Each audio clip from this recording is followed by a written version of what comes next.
Good evening, everyone. This is the Raleigh Board of Selectmen meeting for October 29, 2018. This meeting is being video recorded and televised live on Raleigh Community Media. First order of business is the Pledge of Allegiance. I pledge allegiance to the flag of the United States of America and to the republic for which it stands, one nation, under God, indivisible, with liberty and justice for all. Thank you. We'll have a period of public comment from 7:10 to 7:15 p.m. First item on the agenda is a 7:15 public hearing. So we have some time. I'll go through general business first. General business number 1 is an invitation to attend the Rural Policy Advisory Commission of Essex County listening session on November 4th from 6 p.m. to 8 p.m. Anyone interested in attending? Okay. General business number 2 is a request from the Raleigh Girl Scouts Brownie Troop number 62660 to hold annual caroling on the town common and a tree lighting event on December 2nd, 2018 from 4 p.m. to 6 p.m. And the coordinators for the event are Jennifer Johnson and Deanna Ziev. Someone want to make a motion to approve the request? I'll give you that motion. I'll second. The motion's been made and seconded. All those in favor? Aye. All opposed? The ayes have it. General business number 3 is a request from the Pine Grove School PTA to hang a Pine Grove School annual craft fair banner on the town common backstop. Someone like to make a motion to approve the request? I'll give you a motion, Mr. Chairman, for 2 weeks before the event. You can put the banner on. I think that's our normal time frame. I'll second that. 2 weeks. Motion's been made and seconded. All those in favor? Aye. Aye. All those opposed? The ayes have it. Moving on to new business. New business number 1 is the MIIA retiree health insurance is up for renewal effective January 1, 2019. And the town has good news on that. There is will be a 0% increase in the health insurance rates. However, there are tier changes to certain prescription drugs under the plan. A sample list of medications that are moving from Tier 1 to either Tier 2 or Tier 3 is attached. So we need to make a motion. I'd like someone to make a motion to renew the health insurance coverage. I'll give you that motion to renew. Second. All's in favor? Aye. All's opposed? The ayes have it. New business number 2. Excuse me. Yes, Barry. How much does this amount to? And what is the actual retiree health insurance total expense? And it's not going up by... It's not going up. You know So it- there, this is, it's flat, there's no increase on it. Right. Right, So so what is it? How much is Well, it? it's what it is right now. That's a calendar year basis for retirees, so it would already be in your budget, Mr. Cohen. Okay, Individual, $398.43 for this is retiree health insurance. that's per month? Per year? Correct. Per month? That's the full rate For a month, yeah. per month. Okay.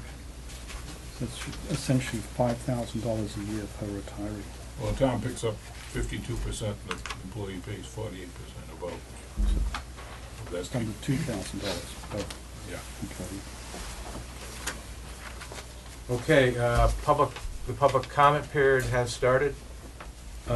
New business number 2 is a letter from Kevin Riley expressing interest in serving as an alternate of the Zoning Board of Appeals.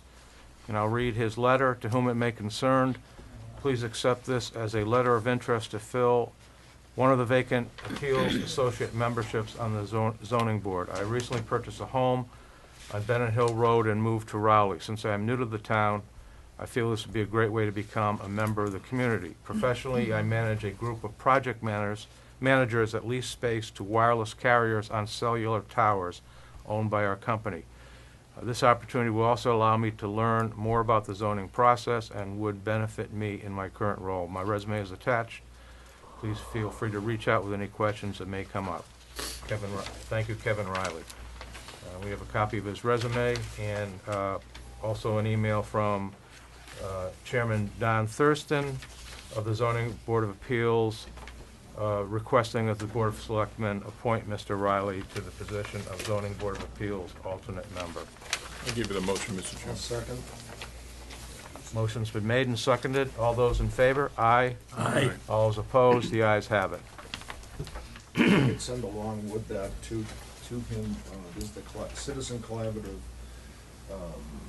for training, and that might be helpful for a new member.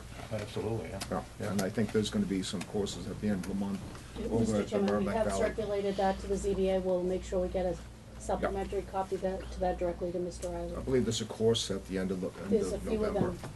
them. The new session just started. Okay, old business number 1, which is the Pine Grove School project update. Joe, anything you want to? I don't have anything new to add after last week. I know that the new music room and the new art room are being used by the teachers, and the kids are thrilled with it. They've taken out all of the steel in the all-purpose room, so that they are working on that to get it ready for the end of December.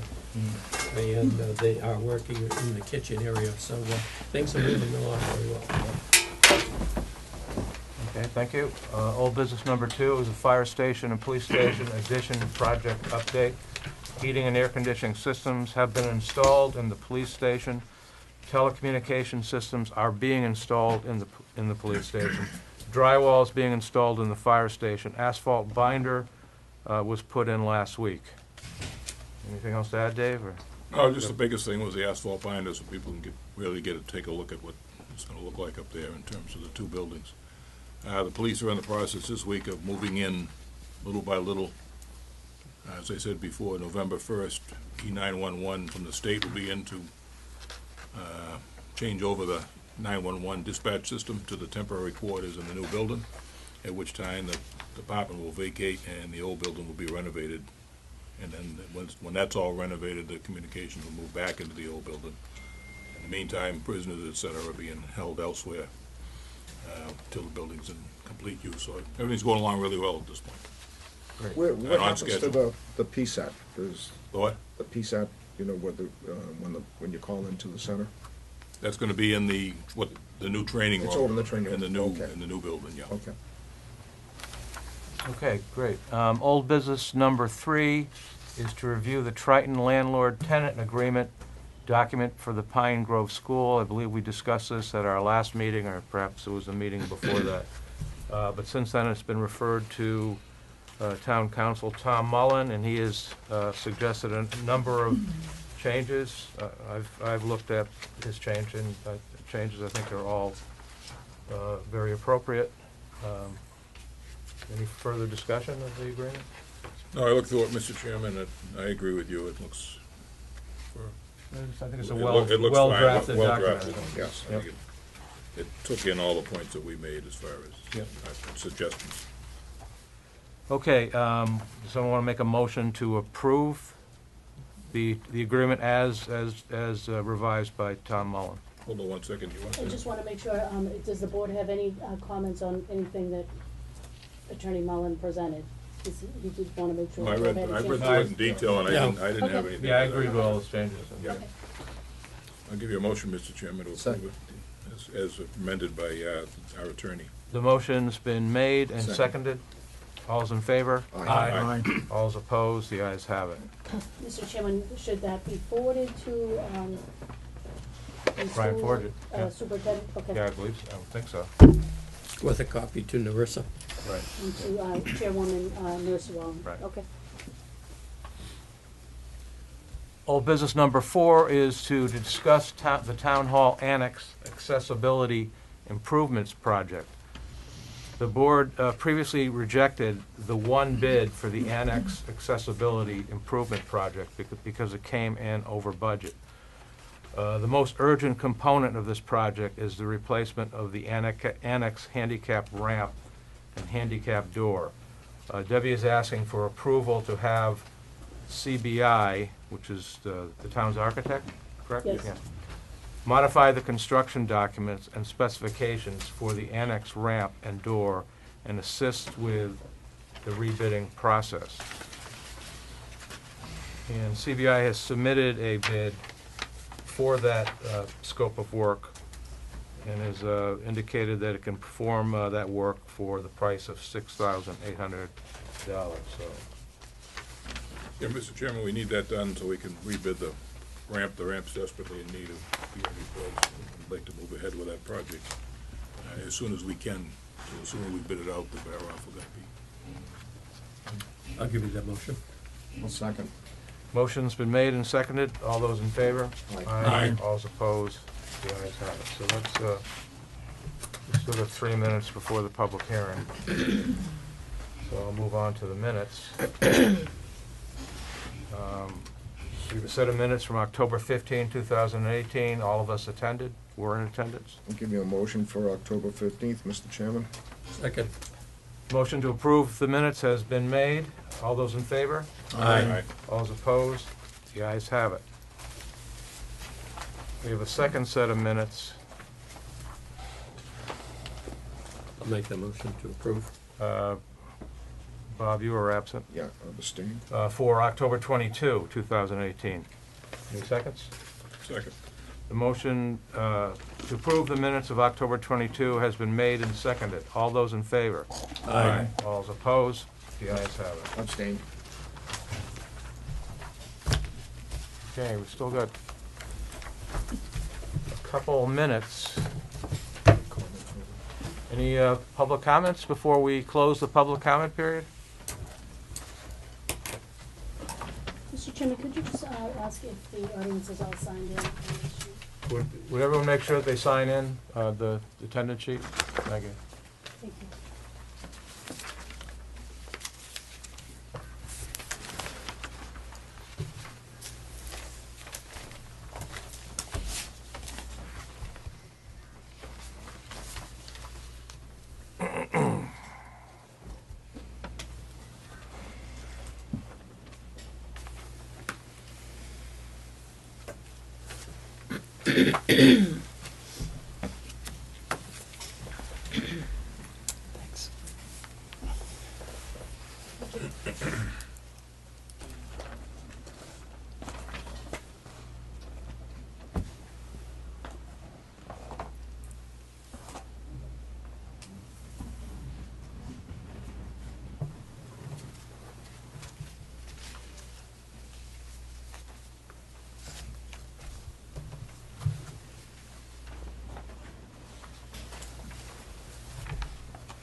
Can I ask a question, Mr. Chairman? Sure, public comment will end in A minute? 1 minute. Yeah, good. What are our restrictions as far as liquor licenses are concerned? Now, is tonight, are we going to vote on whether a liquor license will be approved or not? And is at that time any public comment made? Are you talking about the Briar Bar then? Correct. Yes, we will be voting on whether to issue a license, and abutters will be entitled to comment on that. So we're just waiting for 7:15, and actually I think we're close enough, so I'll get going. We have a public hearing on an application filed by the Briar Barn Inn LLC for an all-alcohol annual hotel liquor license at 101 Main Street in Rowley. I'll read the notice of the public hearing that was published in, this is the Newburyport Daily News, Debbie? That's right. Notice is hereby given in accordance with Chapter 138 of Mass General Laws as amended that the Rowley Board of Selectmen will hold a public hearing on Monday, October 29, at 7:15 p.m. in the Rowley Town Hall, Rowley, Mass. Upon application of Briar Barn Inn LLC, Principal Briar Forsyth, this is difficult to read, Fandetti, 28 Ashbury Street, Topsfield, on an application for an all-alcohol annual hotel liquor license. Business located at 101 Main Street, consisting of a 30-room inn, a 100-seat restaurant and spa. Liquor license would cover 21,077 square feet of the inn, 4,755 square feet of the restaurant, inclusive of the attached Bramble House, and 1,800 square feet of the spa. Liquor license would also cover 13,000 square feet of outdoor area, consisting of the courtyard, terrace, and fire pit and patio. Anyone wishing to comment should attend the hearing. Written comments will be accepted. Okay, I'd like first to ask for a motion to open the hearing. Give that motion, Mr. Chairman. Second. Motion to open the hearing has been made and seconded. All those in favor? Aye. All those opposed? The ayes have it. I'd first like to call the applicants forward and ask that they present themselves and discuss their application. Yes, in the first row, that's great. Yes. I'm Briar Forsyth Fandetti, the owner, Briar Barn Inn LLC. And this is Monique. I am Monique Jeffrey, the Director of Events for Briar Barn Inn and Willowdale Estate. Nice to meet you. Nice to meet you. Okay, the applicant has paid all taxes, water bills, and electric bills. They intend to apply for an alteration of the premises at a future date to include the pool area. The town's health department, town planner, building inspector, police chief, and fire chief have reviewed the application and have made comments. The town planner, police chief, those comments have been responded to by the applicant. And at this point, the town planner, the police chief, and the fire chief are all satisfied with the responses. The building inspector has also told us that he has no concerns about the application.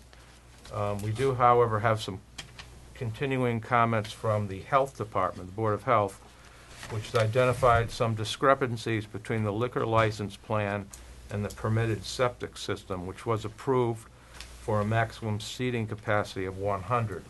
The health agent's comments are below.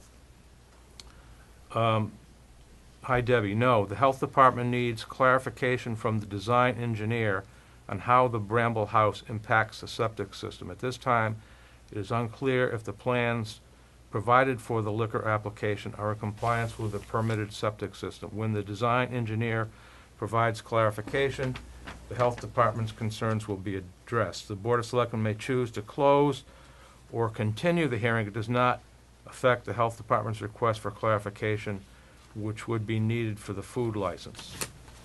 I hope this helps. If there's still confusion, please let us know. We did receive a letter from a Rowley resident, Joel Barrett and Kate Turner. Kate Turner is present. If it's okay with you, I'll read your letter. Please do, and then I can qualify it if needed or if there are any questions. Okay. And your address is 139 Main Street? 100 Main Street. Is there a typo in the letter? Oh, no, sorry, that's the Board of Selectmen's address. No, it's 100 Main. Dear Chairman, as residents of 100 Main Street, Rowley, we'd like to address the applications for a liquor license by Briar Barn Inn, LLC, Principal Briar Forsyth Fandetti, 28 Ashbury Street, Topsfield, before the Board of Selectmen, Town of Rowley. We are very supportive of the Briar Barn Inn and its opening of a high-quality inn at 101 Main Street in Rowley. We believe that the venture will be a real asset to the town and its historic district. However, we'd like the board to consider a few conditions to be attached to a liquor license if issued. One, limiting sale of alcohol to restaurant, spa, and function hall only. We don't believe that the applicant needs the ability to sell alcohol throughout the entire complex, especially the 13,500 square feet of outdoor area consisting of the courtyard, terrace, fire pit, and patio. nor do we feel the applicant needs to serve alcohol in the 30-room inn or the historic pre-existing home in order for their business venture to be successful. We are particularly concerned that outdoor service of alcohol would be detrimental to the atmosphere of the neighborhood because of the potential for increased noise levels and intoxicated behavior associated with alcohol consumption. Limiting the hours of alcohol sales. We suggest that the license limit alcohol sales to 10 p.m. Such a limit would decrease the likelihood of late-night disturbances while giving the applicant the ability to successfully serve customers, patrons, and guests. If the board decides to require either of these conditions, we ask that it codify the conditions in the formal alcohol license for the Briar Inn. We wish our new neighbors the best and much success and look forward to the opening of North Shore's finest lodging offering. And you said you wanted to add something to that? Yes, this is, again, I want to reiterate, again, Kate Turner, 100 Main Street, that we are completely supportive of the Briar Barn Inn, very exciting to see them up and running. And again, it's sort of a recognition of the family-friendly nature of this town. Yesterday, the activities on the Common, I think, are indicative of how people congregate together. You know, children of all ages, and you know, we want to give people who are having a good time and enjoying alcohol the benefit of the doubt. You know, but it is a fact that there can be some disruption and increase in noise level associated with that activity. And so we in no way want to inhibit or interfere with the Briar Barn's business operations, but just simply that some consideration be given to these points. Possibly a setback from the road, not necessarily that alcohol couldn't be served outside anywhere, but, you know, a sort of a no alcohol beyond this point when you get close to the sidewalk, which is where, you know, families and their children stream by on a very regular basis. That's it. Okay, thank you. Are there any other residents or abutters who would like to make a comment? No. Sir? I am in a butter, I'm 100, 103 Main Street. And Could you state your name, please? Peter Lomas. Thank you. I approve the Briar Barn. I look forward to it opening and that kind of thing. I did want to know about restrictions of time as far as how late alcohol would be served, and along with that, how many people would there be before there would have to be an officer, let's say, available to cover, let's say, control of the situation. Of course, we don't want to think that anything but alcohol would cause problems in the neighborhood. And where it would be just open to the full property, I think it's too much, way too much. I think that any restaurant that you go to that wouldn't have alcohol would be a lousy place to go. So I think that having an alcohol license would be fine and dandy, and then as far as like being able to serve or drink alcohol in your room, I think that's acceptable too. Unless it gets to be after hours where, you know, we've had a wedding and now wedding and reception is all over and they gather in the motel to carry on. And it, you know, where does it go from there? Who do you call and at what time? Do you call the police or do you call the manager? Okay, thank you. Would the applicant's representative like to discuss the comments that have been made up to this point? Of course. We first would like to say that we 100% respect the town and the family-friendly aspect of it that is important to the historic nature of this specific area. And to address the first comment, for as far as alcohol service is concerned within the property, so at the restaurant there is a terrace abutting the restaurant. That's the only area that we would intend to serve alcohol as part of the restaurant. So it is set back from the sidewalk. The front buildings are not used for alcohol service at all. They're not part of the restaurant. They're office buildings. where alcohol service will not be allowed. Is the terrace behind the restaurant building or? It's in front of the restaurant, Oh, front. which So it's is, down the side a little. yeah, adjacent, almost pretty much Like- adjacent to the entrance of the inn. Yeah. So it's very close, but there will be a fence Yeah. gating that off to make it very clear that that's part of restaurant service only, and that will only be used weather dependent. So like an al fresco experience of the restaurant. That's Exactly. kind of the idea. The health department had commented on that as far as the septic system goes and saying, so I want to clarify that those alfresco seats will, if they are used outside, they will not be used inside. So the restaurant still is 100 seats maximum. We would never put 100 in and then 20 out. It would be 80 in and We 20 out. adjust the seating based on, okay, today the patio is open. So then it gets adjusted. So, alcohol service there, yes, we would like to do that, but for quiet hours, we do have a 10 o'clock quiet hour on outside seating or any kind of people being outside at all. So including the fire pit, after 10 o'clock, people have to And be that was- inside. Yeah, and that was definitely an important thing to me as the owner too, that I felt I didn't want to have guests who are staying at the inn disrupt other guests and other people in the area, that they're outside hanging at the fire pit or just kind of outside. So it definitely was a policy that I wanted to have from the beginning, where, you know, you can be inside the inn in your room or in the lobby, but kind of hanging out outside was not something that I wanted to encourage. So that having the restaurant close at a certain time, also having, for example, pool and the fire pit, that we would have signs out there saying it is closed now. So, and then our front desk manager, we're having round the clock front desk staff would go out and say, I'm sorry, you have to come in, like, this is closed now.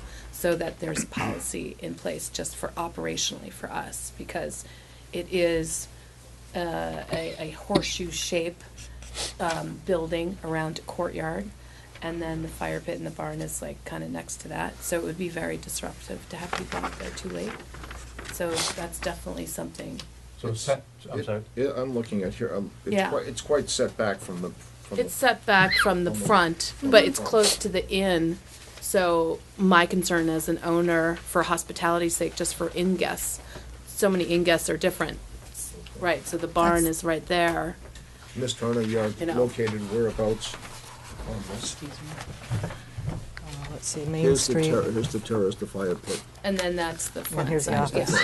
Yeah. Okay, so we're directly here. We're at 100 Main Street, Okay. directly across the street from the main building. Okay, so they're set back. Yeah, and Pete is over here. So this courtyard, Okay. though, wasn't the courtyard also something that was held out as a place where alcohol could be This is served? the courtyard within the middle of the highlighted section, is what Yeah. we were in. This courtyard. Yes, Yeah, correct. Okay, not this one. that, here. Correct. not that. So, No. so in other words, in the application, or at least in terms of how you plan to use the application and the rights under the application, it's these yellow highlighted areas Yeah. where you expect the service to take place? Correct. And you intend to stop serving at 10? Yeah.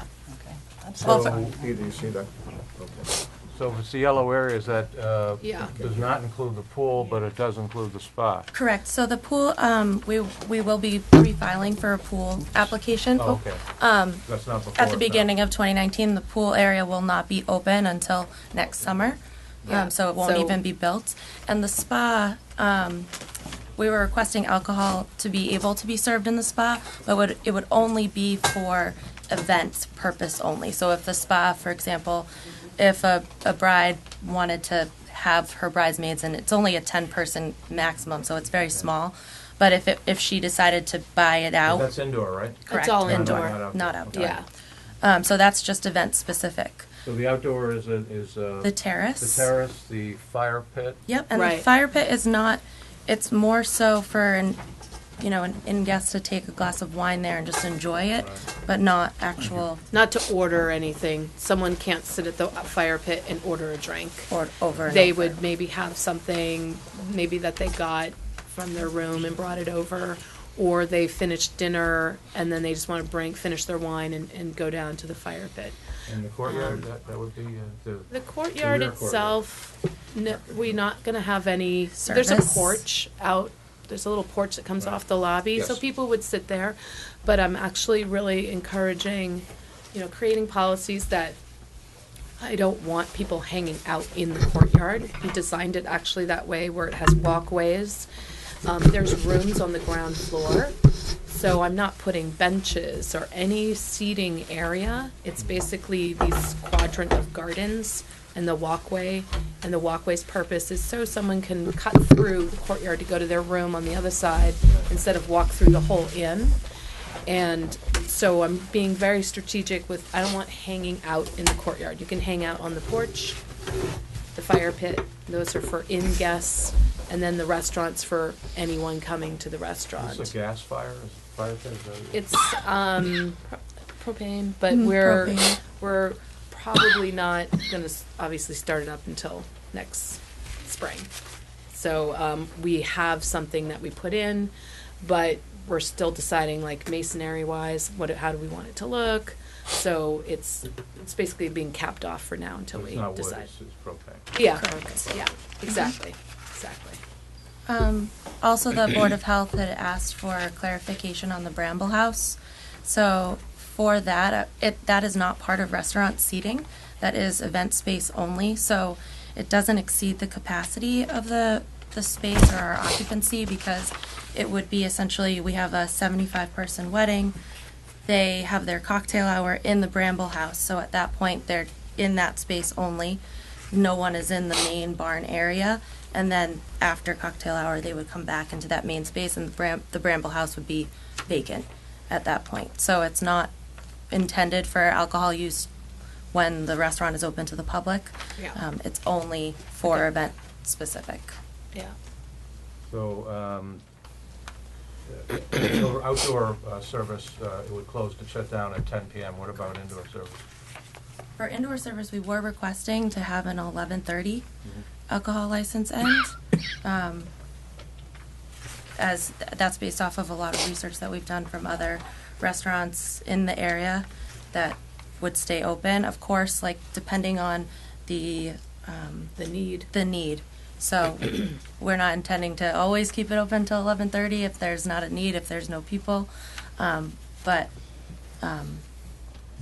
that would be the latest that we would ever ask to sell alcohol until. I'm a little confused about the bar areas. Sure. In other words, you've got awful lot of green here on the chart, looking at the same chart. So I guess my question is, the bar is gonna be in the restaurant. Correct. There are two bars. One that is in the main restaurant, the barn area, the biggest one, and then there's a side bar on the we call it the Burrow.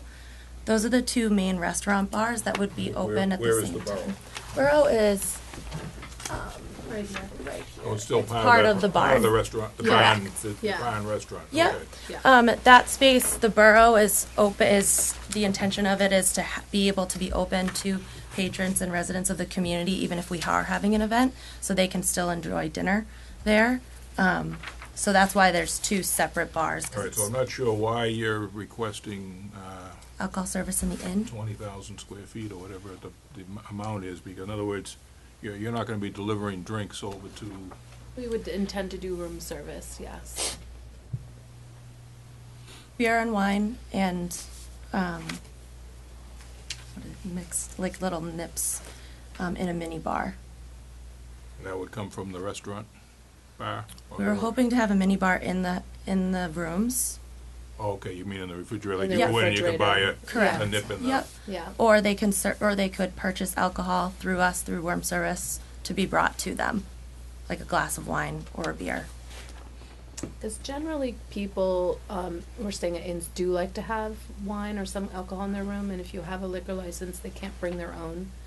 And so We don't we want them to didn't bring want their own. hospitality-wise to say, I'm sorry, you can't drink anything in your room. You have to only drink it in the restaurant. So that was kind of the reasoning for wanting to do the room service. Now, the outdoor areas,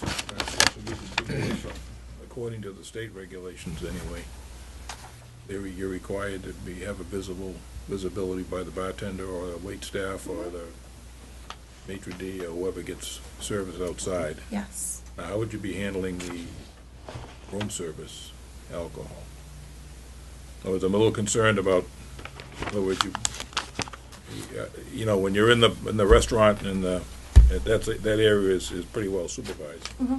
And I understand, you know, if I could go to a motel, I'm just concerned that we're gonna start getting people wandering all over the place, Within the inn. within the inn or outside or over to the pool, or, I mean, that'll be a different issue at the time it comes, but in other words, I'm picturing that we gotta maintain some kind of control, and I'm getting the picture here that there really isn't much for control here to make sure that, when you're in a residential area, it's not like, you know, it's not like a Holiday Inn off of Route 95 or Yeah. something, so that, Yeah, and I'm sure you're very conscious of yeah. maintaining, but we just wanna Very make much sure so. that when we give the license, I'm assuming we're gonna give you a license of some sort, I do think the that we have some main policies, control over Yeah. how it's given out and who we handles it, definitely, and what system you're gonna be using to monitor. for room service, definitely that has to be, like, they have to call down and it has to be ordered. And then the bartender has to be doing it, and we know, as the server's bringing it, they know what they've ordered. So if they continue to call down and say, no, I want this, so all the bartenders and all the staff are tip certified, so they would be following similar rules for, room service. So they can be easily as cut off as anyone who's at a bar or as anyone who's drinking anything. I do think for monitoring people walking through the halls or going down into the lobby or going outside and causing kind of ruckus situation. I know personally, as an owner, in the policies that we're putting together for our GM that will be overseeing the property, is that we don't want that type of behavior. And we will have very strict policies of, you know, they will be supervised. They will be, you know, we make sure that guests are not doing that type of thing. And we will have turn down service as well, so there will be housekeeping in the hallways and rooms during the evening shifts. Again, we have round-the-clock front desk service with management on. A lot of inns do kind of shut down the office a certain time, and then they have maybe a night manager person. I really, from my experience of doing a small inn in Cambridge and a hotel in Cambridge, I go more with, I think it's better hospitality and better management to have round the clock, someone out there at the front desk if there's any issues that come up, if there's someone being disruptive either to other guests or what have you. As much as we're trying to be luxury and upscale, you can't control everybody that comes in. And I feel the policies that I want to put in place that will allow the GM to make those those calls and also instruct her staff how to deal with guests that might be more challenging or difficult if they have ordered alcohol or if they become intoxicated in some ways. We definitely would shut that down very quickly. But we do want to be able, hospitality-wise, to really offer that option for ordering a bottle of wine for your room, not having to go down to the restaurant, get it, and then bring it back up. We prefer you actually have more control when you deliver it over allowing a guest to order a drink and walk it back themselves to their room. We prefer that method. We would be only allowing a guest who maybe has been eating dinner in the restaurant, and let's say they're an inn guest and they're wanting to finish up their bottle of wine, they could go down to the fire pit to do that, which is just like 2 steps down from the terrace. And obviously their waitress would know. They know that one of the reasons we do not want to take orders for alcohol at the fire pit is we want to manage the alcohol. We don't want just like a free-for-all happening. But we want to give the hospitality and not kind of have unreasonable, oh, I'm sorry, you're gonna have to finish the wine here at your table, or, because we are trying to create like a complex where they have different experiences. Same with the porch, if they want to sit outside and sit on the porch. But I definitely do not want to have situations that get out of control, and we want to kind of manage that. And I'm definitely building policies that will make it clear that the front desk manager has authority. The GM will be on call if there's issues like that. And if we're finding things are, you know, are difficult with maybe larger groups or something like that, we'll just be able to say, well, you know, this is what we can do for you, and this is what we can't do for you. We definitely, with bigger groups or a wedding, if someone is doing a wedding and they want some after party, we're not really wanting to give them all of these options to be like they're up until 3 a.m. because we're not actually wanting a group to disrupt other people in the inn or be disruptive. So that is one of my main goals as well. Do you mind have a closed circuit monitoring system? We do want to have a security system, Okay. yes, for the grounds. Monitoring, visual monitoring. Visual, yeah, outside. So that front desk can watch, okay. Yeah, yeah. And we're having some interior, which is the basement and that kind of stuff. We also are putting type of locks on the door that you have to be an inn guest to get in, and they lock at a certain time. So we are doing that as well. And what time did you say you're gonna stop serving? We're requesting It was until 11:30. 11:30 for inside. The rest, yes. Inside the restaurant. And the room service. So that means if in the inn would also be only till 11:30. Correct. Right. Right. So I'm assuming, having been around the block a few times, that if someone's at a wedding and they want to drink in their room, they're probably gonna, I mean, then legally they can't do it, but I'm sure that Right. the local package store is gonna sell some six-packs and a couple of And we bottles. definitely I are- mean, you can't stop, there's no way you can can't stop that, but I'm just, we do, with our policies, especially with big groups coming in like that, we would be very clear in writing, like, these are the policies, and if we see something, it is confiscated. I guess my So question boils that's down to, when we give the license, and this is something, a technical question, we're given a license to serve in the restaurant and the barn. Do we also have to be licensed to bring drinks over to the inn The hotel, or the hotel? through the ABCC, the hotel license, as long as the properties are adjacent to each other and right next to each other, it would cover the whole property. Okay, so then if we did the spa too, in other words, if you're gonna have, An event some or ladies something. doing, the spa, I assume, is nails and Yeah. hair and stuff like that. No It's hair. nails only and a Only couple massage rooms. Yeah, facials, So things like that. that would be, the drinks would be brought over from the restaurant if they wanted Correct. something, or, Correct. It Correct, would like be if they delivered to wanted them. champagne or I'm just something. concerned, I think you Yeah. get my drift, is I'm very concerned about controlling the distribution of Absolutely. the alcohol. Yeah, That's a real concern. The same thing with the outdoor stuff, in other words, that the state requires on our guidelines, clearly delineated, fenced in or roped in, or so that it's well controlled. You don't really want people wandering around. You are fairly far back from the street, so I'm not so Yeah. concerned about being out in the street as I am just excessive drinking. yes, and that's In the- definitely, in as the an area. owner, I definitely, know that is gonna be part of our policies on how staff will be handling. You have the place Yeah. in Cambridge? Yes, we do. How do you handle that? Is that problem with the inn, and you got a restaurant there too? We have I think it's 87 rooms now, at the Kendall, it's called the Kendall Hotel, right in Okay. Kendall Square. And that has a small restaurant, and they do parties.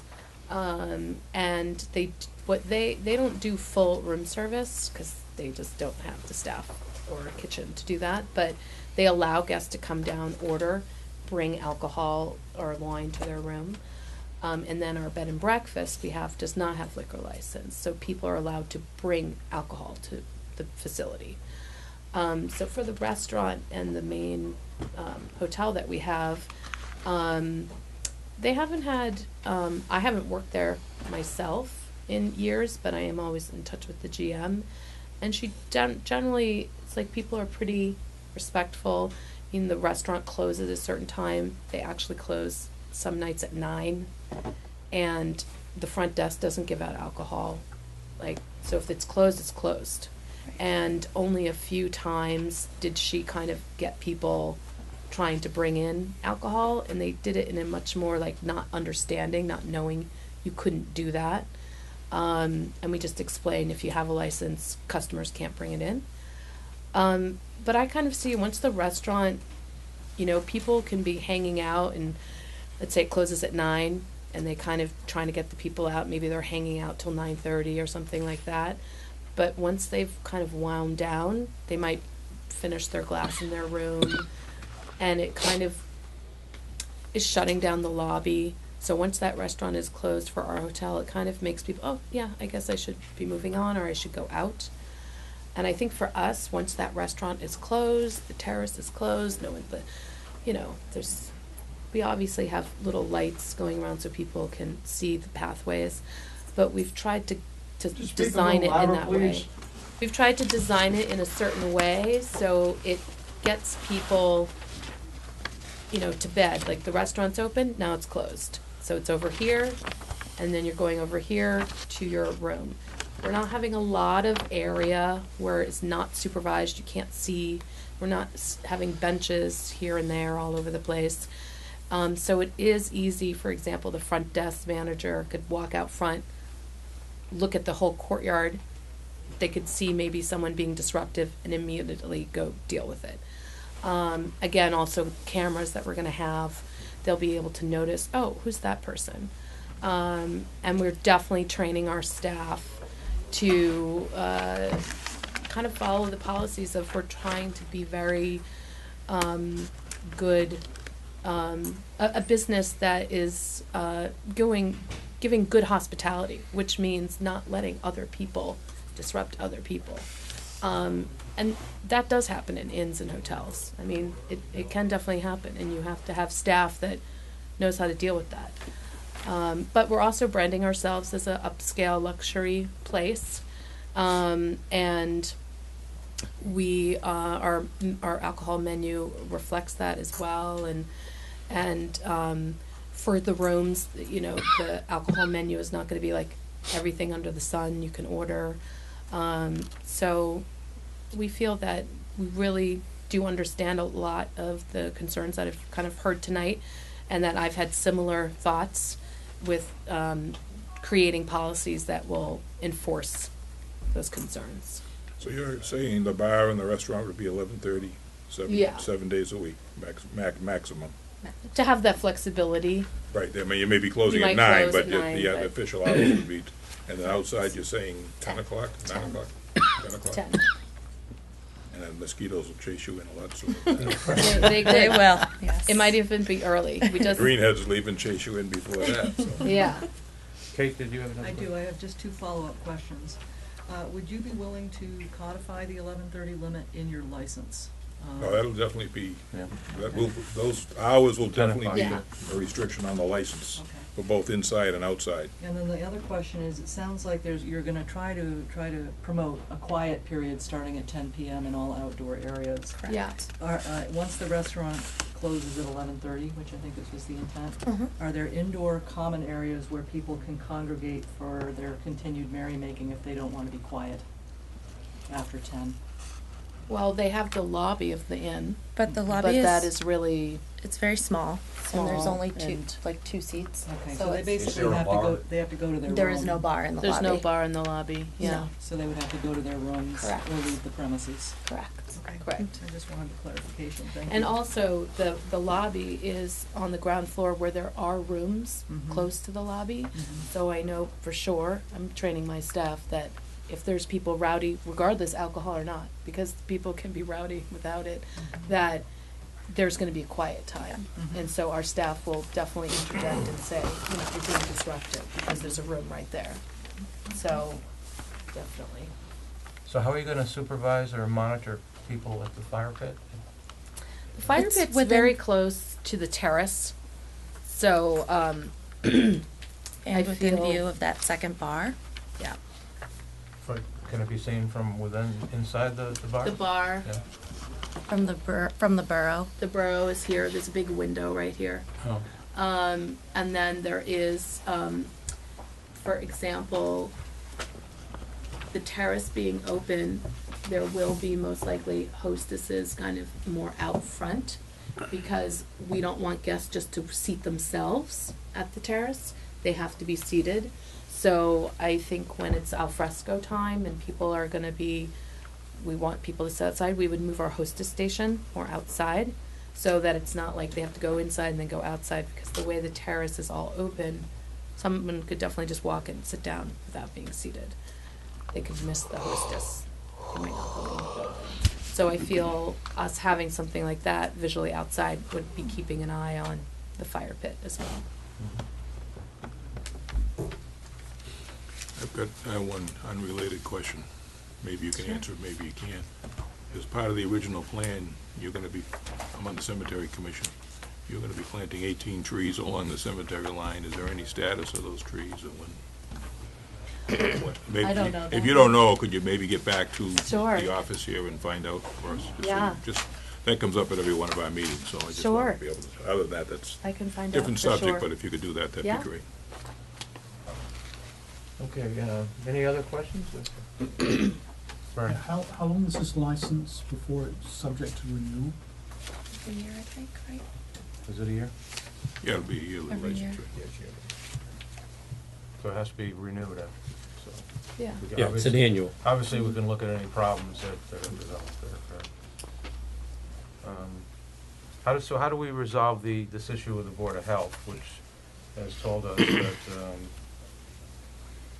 that it's unclear whether they're in compliance with the permitted septic system? They don't really specifically, they don't identify what the specific issue is. Was this? You've stated one issue, but we don't really know that that's all that they're concerned about.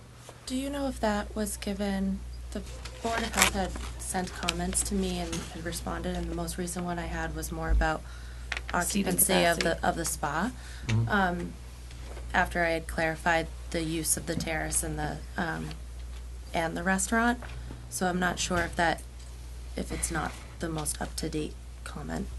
What was the date of this This message? came in about 4:30 Okay, today? Yes, because it Okay. was unclear from the health department. They had raised a number of issues that really didn't have to do with the liquor license. That was the food service permit and the septic system.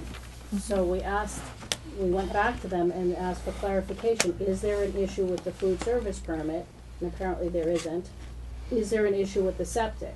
Is what they are reviewing, is what Frank Marcangiani is reviewing in terms of this application, is it consistent with what the health department approved on the septic? And he said no.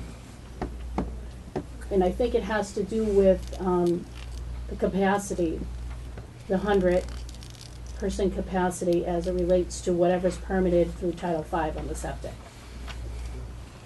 And so there should be some follow-up with the health department if you've got your approval and it's based on this 100-person capacity, and, you're having qualifiers as to maybe people are moving from one area to another area and that they're not being counted, I guess, from the terrace to the restaurant. That hasn't been addressed by you directly on the septic, which isn't part of this proceeding? Okay. We will abide by whichever the health department says for occupancy from that, so. Yeah, it seems like what you said earlier, that if there was 100 limit, that, if you had 80 there and 20 outside, Right. But then that was the restriction, it met the 100 limit, and that you weren't going over the 80 to. Right, I think there was a question on the alfresco seating.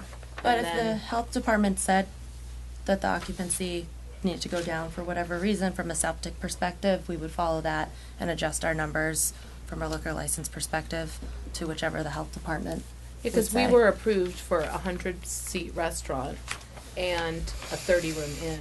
So the 30-room inn includes all the guests there, for the septic. So therefore, it includes all those people. So those people could eat at the restaurant or not eat at the restaurant, you know.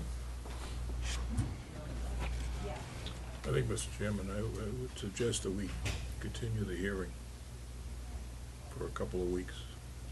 Get a response from the health department, because I just want to make sure this is ironed out, because it sounds like it's kind of fluid as to how this is best going to be handled. In addition, I think I'm anticipating that the license will be approved, it's just what the restrictions are going to be. I mean, that's my attitude, I don't know what the rest of the board feels, but I would very carefully like to make sure that what is approved on the license is agreeable to the board, rather than say, okay, we're gonna give you a license tonight. We'll do some homework in the next 2 weeks, that gives the health board time to come back, and if we keep the hearing open, if there are any other concerns, they can be addressed. And I just want to get a clear picture from both the owner and the people running the place, so we're all understanding clearly what's on the license and what the license allows and doesn't allow.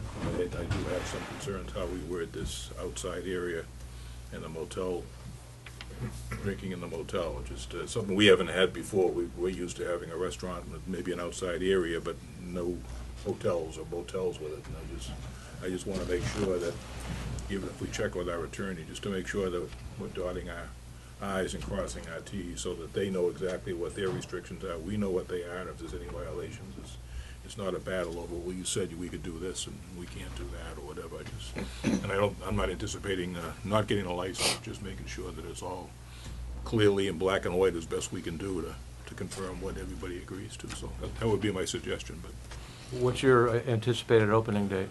Sometime in December, right? December, yeah. Yeah, so, Like first week. so a 2-week continuance would not Well, really it would be disadvantage tight, it, would it? I think, because then it doesn't have to be, it takes 10 days for, I think the ABCC has up to 30 days to approve. Well, 2 weeks would bring it to the 12th, and that's Veterans Day. yeah. Mr. Chairman, the opportunities for this hearing to be continued is November 5th or November 19th. Well, 1 week should be sufficient, though, shouldn't it? To work, think you it know, you would just be- need to meet with the Board of Health I and think so. need to get them to send us something saying everything's good. And then we'll, you know, then we'll proceed with a decision to crafting a the license. because the only other thing is, if we have concerns, we can, where it's going to be winter time, we can restrict it to we can amend the January 1st, add in the outdoor areas, because you're not going to be using those right now Correct. anyway. So Absolutely. yeah, a week is fine. I'm not sure I'll be ready by then myself, but I may not be at next Monday meeting, but whatever the board decides is fine with me. Okay. I think 1 week. 1 week is good. Okay. Yeah, I would follow. Before I ask for a motion to continue the hearing for a week, does anyone else have any comments? So we'll be continuing the public hearing, which means, I think that Sure. The restaurant won't be open before they open. There's no gas available. Gas has not been brought in to the restaurant, so there is no kitchen, as to say. To rush your motion to get the liquor license within a week seems to be a little bit pushing it, I think, because there's no restriction. You don't need to have that before the restaurant is open. Yeah. Well, the inn is being opened in December, January is the restaurant, and we would want to be able to, if someone does want wine or something like that in their room, we would want to be able to offer that. And we do have a small fridge system in our basement of the inn, just for convenience sake. Perfect. So that would be the only thing for us that we would want to tell someone when we first open, well, if Because if you don't have the license, they're allowed to bring in their own alcohol, and then they change the policy once we get the license. Yeah, I And think- that is an issue for people staying at an inn. They do want to have something in the inn. Yeah, I think, Mr. Chairman, a week is, gives us time just to get, make sure we're satisfied. Yeah, I don't think we're rushing things. I mean, a week should be plenty of time to clear up the Board of Health issue. We do want to, obviously, you want to be prepared to open Right. exactly how you want to do things, so. And we do understand the terrace and the outdoor space, so if there's something that you need more time to define that and figure out exactly what the language should be, we're not opening the terrace in January or having any of the grounds kind of available, you know, at I that think time, in the- so. The discussions around that I've heard here and outside is people are basically in favor. I don't think I've heard any, I've had no opposition voiced to me. It's just a matter of working out what the restrictions might be. Right, the On details. the license, for Yeah. the detail for the license. I think it's just important that we have it as complete as possible. No need to delay this a long period of time. Right. No, I'll make a motion to continue the hearing until till November 5th. at 7:15. I'll second that. Okay, the motion to continue has been made and seconded. All those in favor? Aye. Aye. All those opposed? The ayes have it. Thank you. Thank you. Thank you, good luck. Thank you. And you'll get the Board of Health and get us a letter if we need something in writing for them. So we should reach out to them too? I would, Oh, if yeah, I were you, okay. I'd reach out to them, because that's Yeah. obviously their concern is with you Yeah. directly in terms of. Okay. Okay, sorry. Thank you. Thank you. Thank you very much. Okay. Our last item on the agenda is a public hearing on a possible suspension or revocation liquor license, of the liquor license of Rowley Veterans Association, 19 Bradford Street, Rowley. A letter was sent about this proposal to the RVA on October 16. It was addressed to the RVA and Mr. Stephen Morris. It was from Deborah Egan, Town Administrator. I'll read the letter. Dear Mr. Morris, pursuant to General Law 138, Sections 23 and 64, the Rowley Board of Selectmen, in its capacity as a local licensing authority for the sale of alcoholic beverages in the town of Rowley, hereby notifies you of a hearing to be held on Monday, October 29th, 7:30 p.m. in the Selectman's Office, Rowley Town Hall, where the board will consider whether to impose disciplinary sanctions against the Rowley Veterans Association, the licensee, including without limitation, the modification, suspension, revocation, or cancellation of the annual license authorizing the sale of alcoholic beverages for consumption on the premises that the board has granted to the licensee. The hearing shall concern allegations that the licensee has failed and refused in violation of applicable law, excuse me, to seek approval of a change of manager and/or change in beneficial interest. You are invited to attend and present such evidence as you have that may bear on the charges. You have the right to be represented by counsel.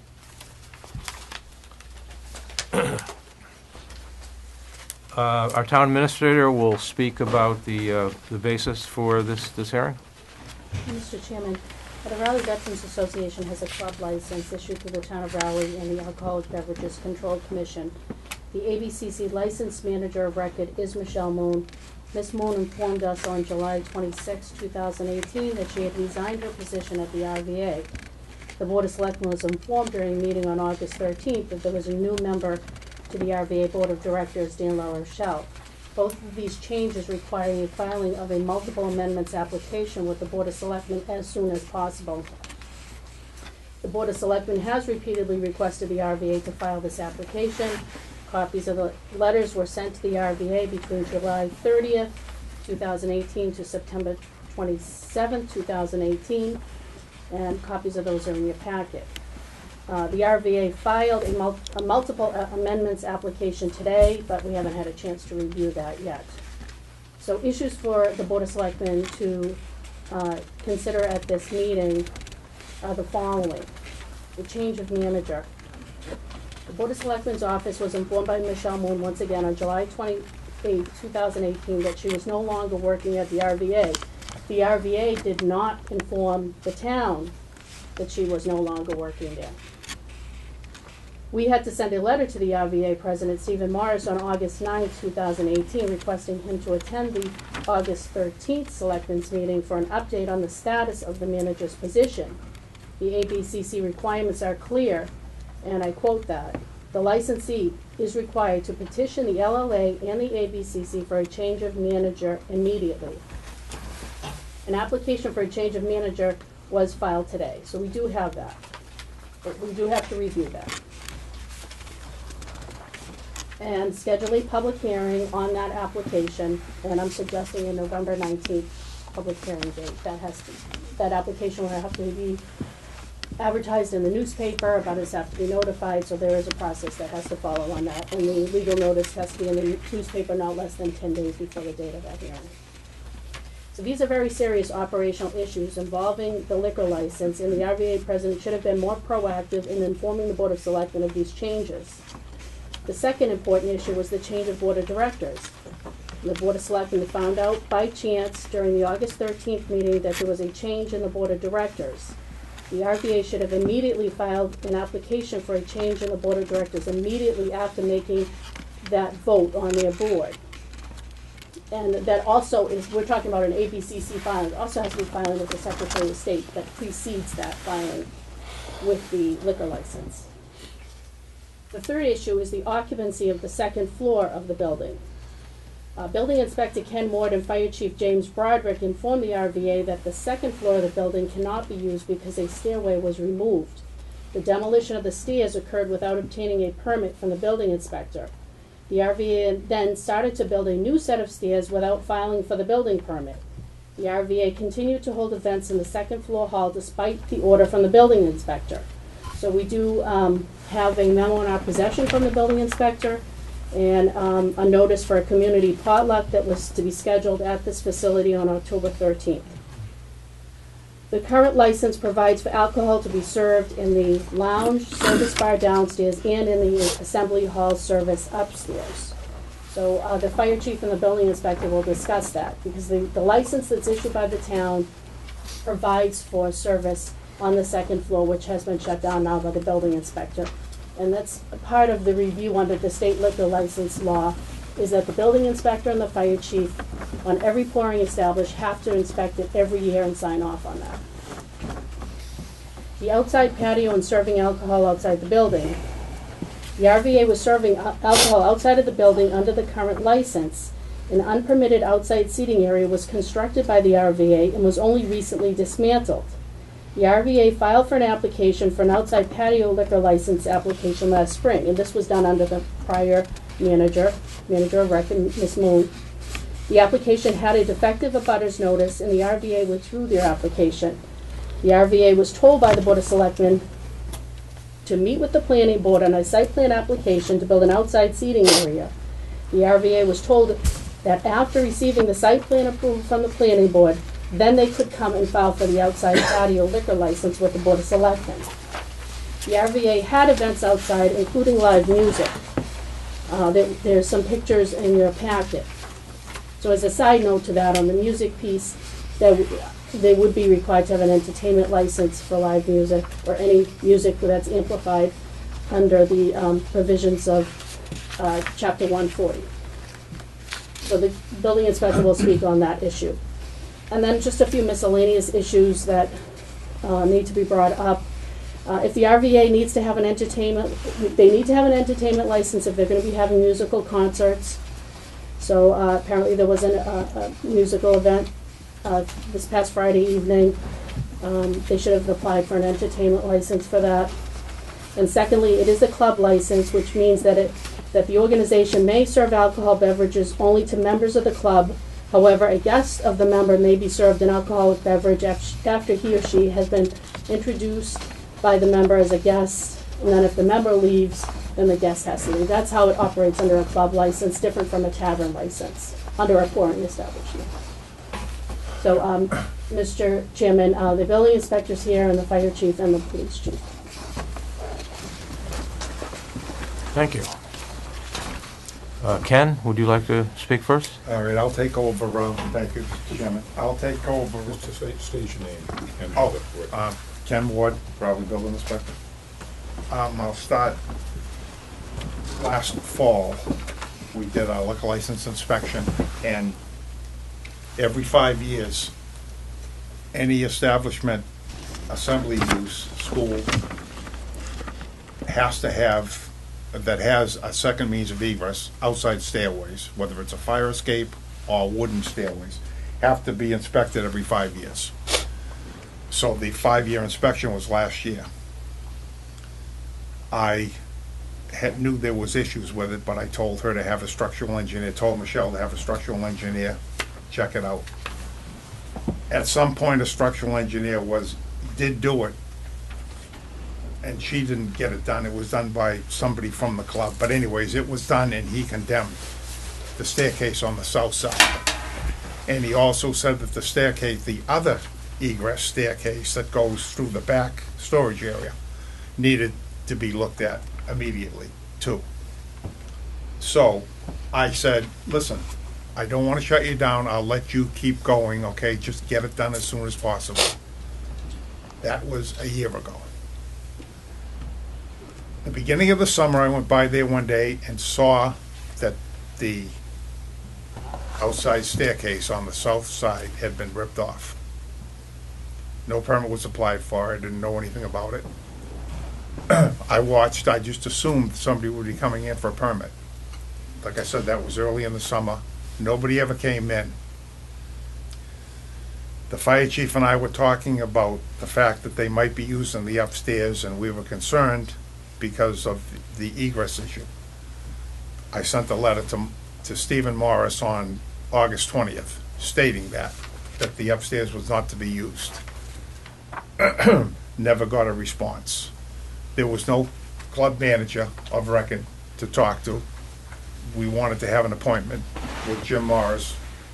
We never got a response. Then on October 13th, I think it was October 13th, or no. I don't know. Debbie called me on a Friday anyways, and they were having something that was going on, a function that weekend. And they were gonna use the second floor, so I immediately went down there, met the fire chief. I went down there, and there was a gentleman that was working on the staircase that had been taken off. And I said, what are you doing? There's no permit. Stop. And he did. I asked for the manager who wasn't the manager of record, Carmack, and he was not there. I was told he was not there. He was at the bank. So I went to the back door, waited for him to arrive. Excuse me. And in the meantime, I was talking to the gentleman that I'd stopped from doing the work, and he said that he didn't know what was going on because he was told that it was all set. Go ahead and do the job. I said, well, it's not all set. There's no building permit. Stop. Carmack came back. We were standing outside the back door, and I saw this area that was set up with 2 picnic tables with umbrellas, right? No chairs. The chairs were against the back wall, but it was fenced in. And I said, I talked to him first about not using the second floor. Then I said, and what is this? You're not allowed to have outdoor seating. And he said, they just smoke out here. And I said, I don't care if they're out here sitting, gazing at the stars. No outdoor seating is allowed without going to the planning board. You were told that. I told a couple of different people that.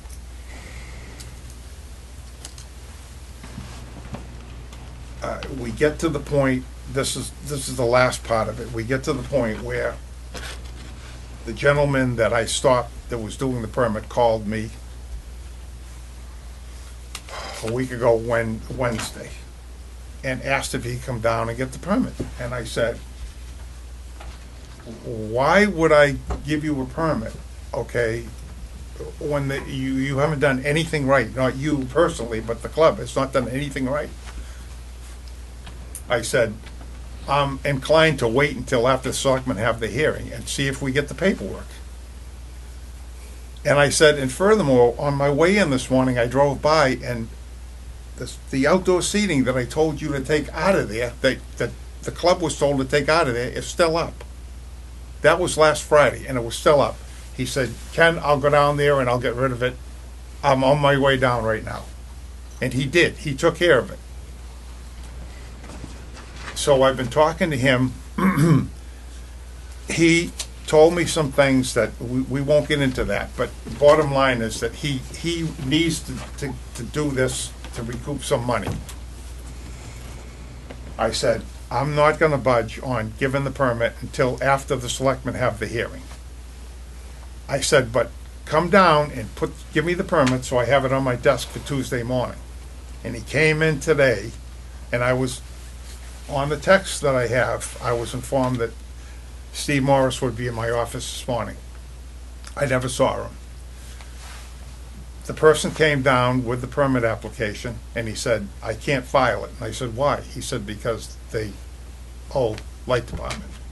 I said, okay, well, leave it on the desk. When you get the sign off, then come back, depending on what happens with the selectmen. Well, that's where we stand. Ken, who did you talk to when you went there originally? You said a person named Comac? He was the, I don't know what you call him, an acting manager. He thought he was the manager, but he wasn't the manager. Because we got the list of board of directors and stuff. There's nobody by that name on that list even. So this guy come out of the blue, I guess. No, he was there. He was. Yeah, but he was there. But I mean, I don't see him. No. He's not listed on our. No. I said, who's board in of charge? directors. And they said Cormac, and he's at the bank. So he's the one I waited for.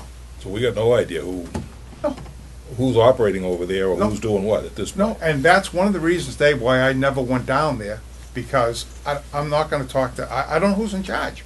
I wanna talk to the president. This has been going on for a year. No. Well, the latest is just a few months. I mean, we're This is talking. going on all I summer. mean, Michelle Moon was back in July. I just assumed, okay, I know. silly me, but I assumed that they would do the work when the weather got good in the spring. And nothing happened until I went by one day and the deck was ripped off. And that just, not acceptable. Okay, our fire chief, James Broderick, is also here. Chief, do you want to add to this discussion? Everything Ken says, I was there when most of it was said. Yes, I agree with everything he said. Really nothing more I can add to it. Okay. Do you want to address the fire safety issue? The fire safety issues pertaining to the regulations and all that is kind of minuscule to the emergency access egress area, which falls under the building code, believe it or not. Right. But when we do go out and do our inspections, it's usually the same thing every year we go out there. Emergency lights aren't working, trash accumulation, minor stuff that's usually corrected right away. But it's always the same thing. The one thing I can say is that when you have functions, they're supposed to have a crowd manager, and licensed certified crowd managers through the DFS, Department of Fire Services. It's an online class. Excuse me. It doesn't cost anything to take. I don't know how many people right now have it down there. I know there was 3. I know 2 of them don't work there anymore. Jimmy Edwards was one, and Michelle Moon was the other. They're supposed to manage to make sure that the occupancy load of the building doesn't get overloaded, downstairs as well as upstairs. And I believe downstairs is 99 people. That includes staff, patrons, and whatever else. And then I'm not sure what the upstairs is off the top of my head. 125. But the same thing. Staff is part of the occupancy load, and they're supposed to monitor to make sure that it doesn't get overloaded and keep records of it. So when we do our inspections, if they're asked for it, to present it to us. We haven't gone down there this year, so for our annual inspection, so I haven't been asking anything as of yet. But that's required, and this was all in lieu of the legislation that was passed back in 2004 to require sprinkler systems in nightclubs, bars. We had issues back a few years ago, and this is what we came up with as an agreement to ensure that the occupancy permits levels don't exceed the permit. But I don't know, I don't think there's any issues with the second floor right now, because as far as I know, it hasn't been used since they were told not to use it. Now, if they have or not, I'm not aware of it. Okay. And our police chief, Scott Dumas, is also here. Anything to say, chief? No, I don't have anything further to add that it hasn't already been placed on Okay. record. Okay, thank you. So, Mr. Chairman, I got a question. Who are we dealing with tonight representing Oh, it's gonna be on that next the week. RVA? Because we have nobody on, Ms. Boone is listed as the manager, so we don't have a manager listed. Mr. Chairman, I'm just- under the statute, in the absence of the manager, it is the board of directors and the president of the organization or chairman of the organization would be the point of contact. So we have been dealing with Mr. Morris on that. So it is the board's responsibility for compliance under Chapter 138 for all the liquor license laws and obviously for occupancy issues outside of the permit and other things like that. So is Mr. Morris here? Yes, I am. So, just to clarify, you're the president of the I board? am the of president, directors? yes. Pardon me? Yes, president. I'm sorry, who's? I'm Steve Morris. This is, Rich is our new manager. Oh, okay, okay. Okay. Rich So- Dobson. So, Mr. Morris, you're representing the RVA tonight? Correct. Okay. Plus, we have other board members. We have Fred Hardy, we have Colby, we have Bugs here, Dan LaRouche. Okay, well, you've heard the allegations. Would you Yes, like to respond to that? we're the thing with the stairs. I was running off 5 years ago. He was supposed to repair those stairs. Took money out of the loan. Never repaired the stairs. We were told you got to repair the stairs. Michelle Moon took over, and she was told you got to repair the stairs. Otherwise, we got to shut the hall down.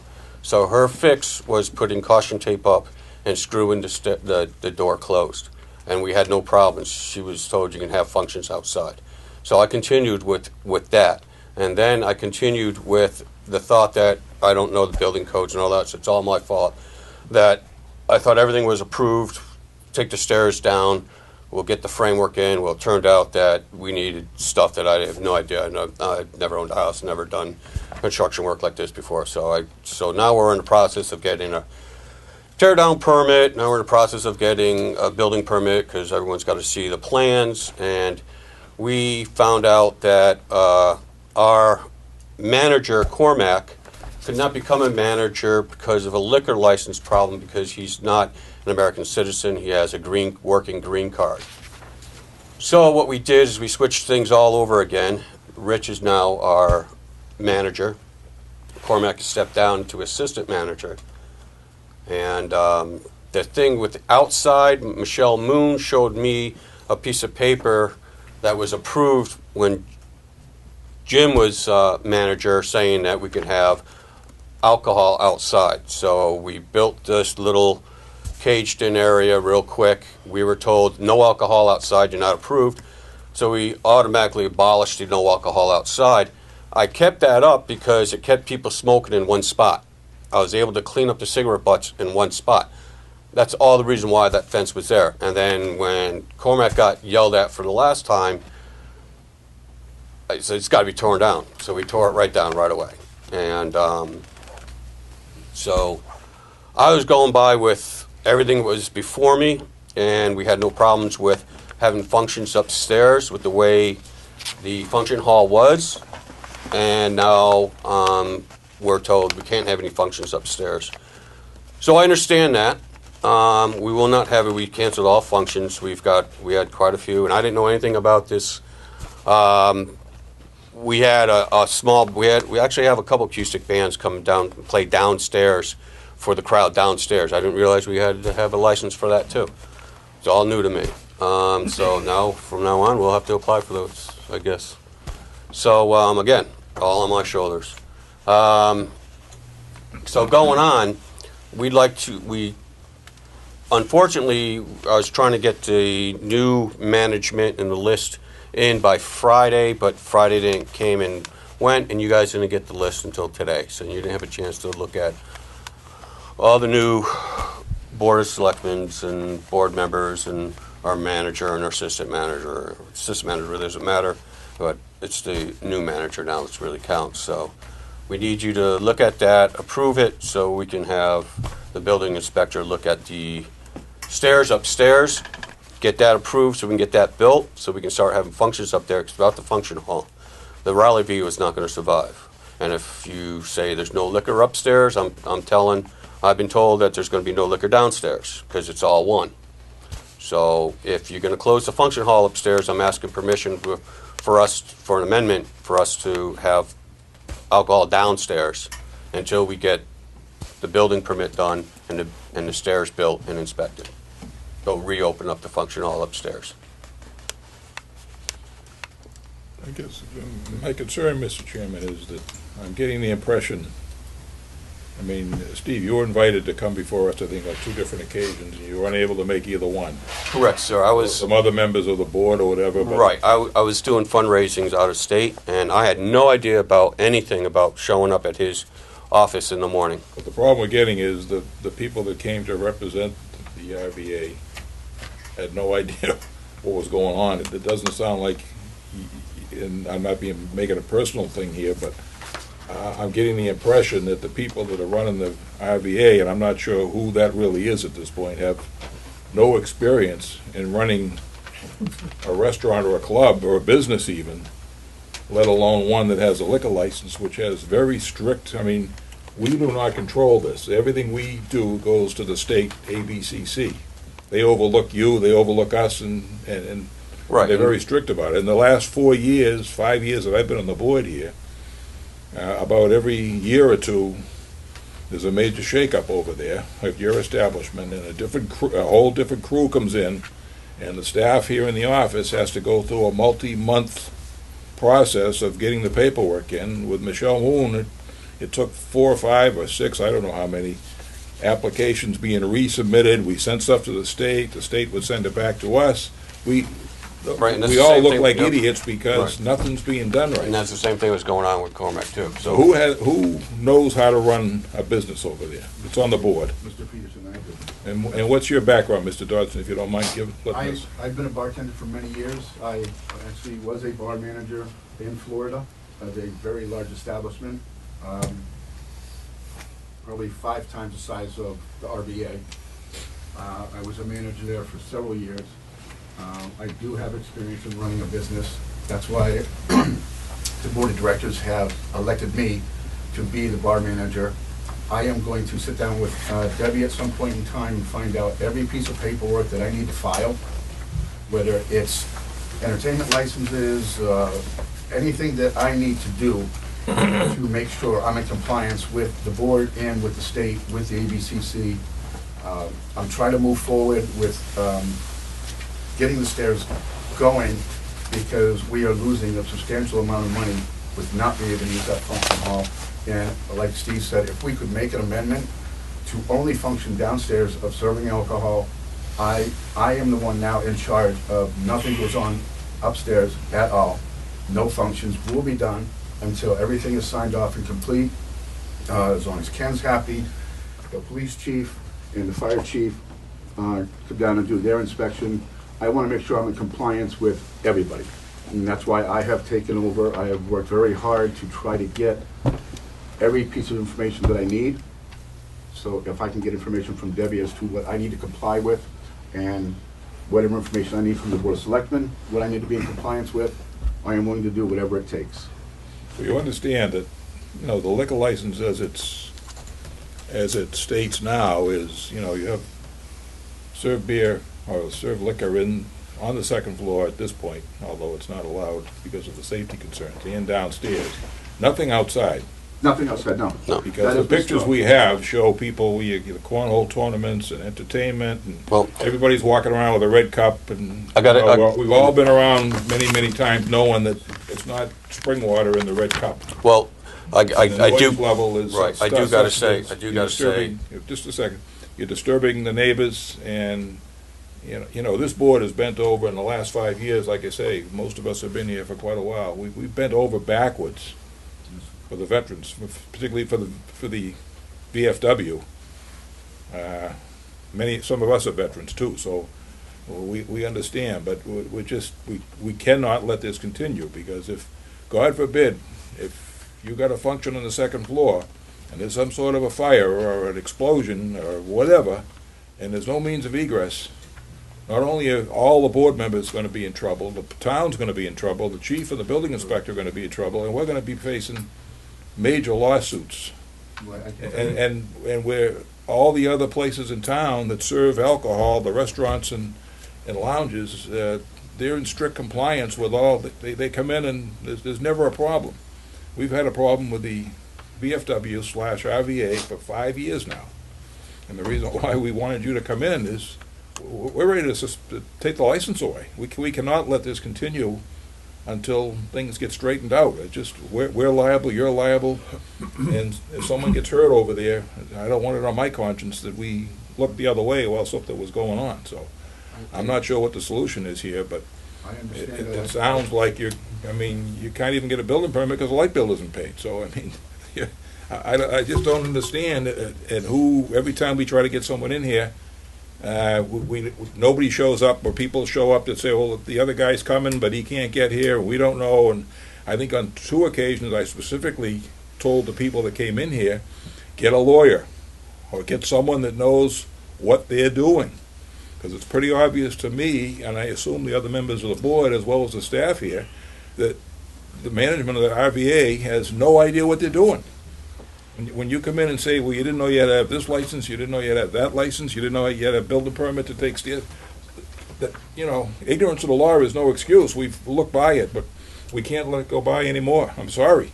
I feel bad for you, and I understand, a lot of people like to use the establishment, but it's difficult. It's Mr. impossible. Morris, when was the official date you took over? Over a year ago in September.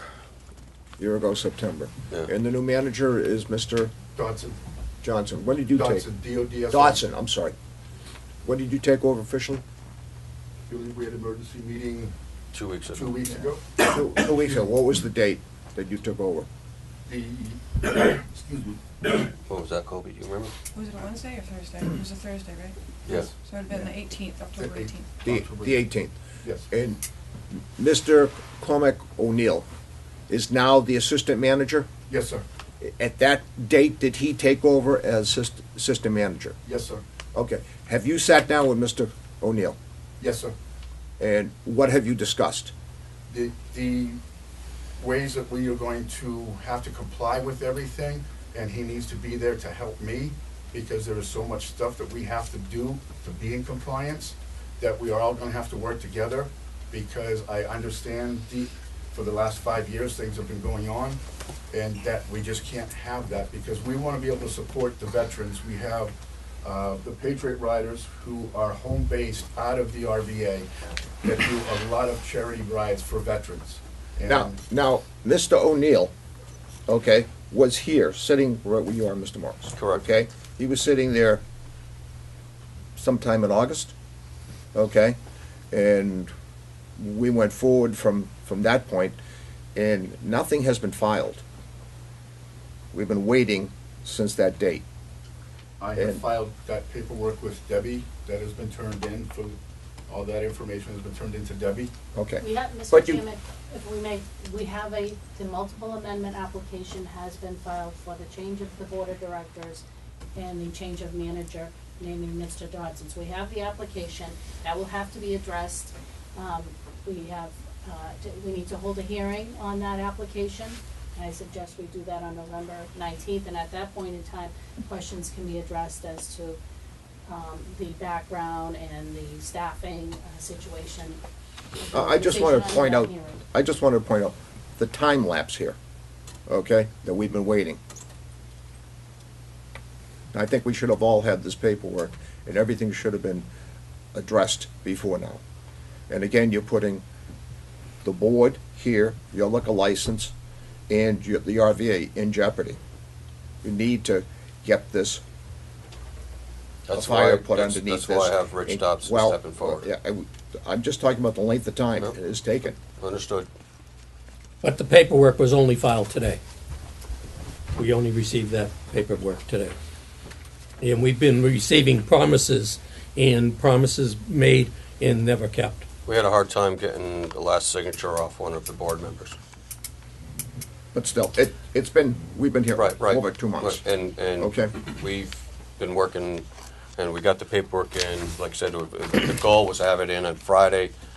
Unfortunately, it was not turned in on Friday, and that's something that we are discussing privately.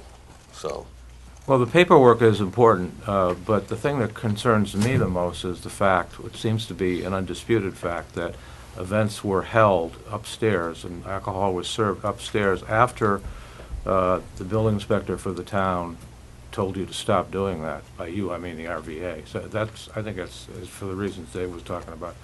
That's very concerning to me. we haven't had when's the last function we had upstairs? Well, there shouldn't have been any Well over a functions. month ago. Well, like I said, the upstairs is completely shut down and nobody is allowed to be up there at all until the building, the steps are secure and everything is signed off. So nobody is allowed up there whatsoever, at all.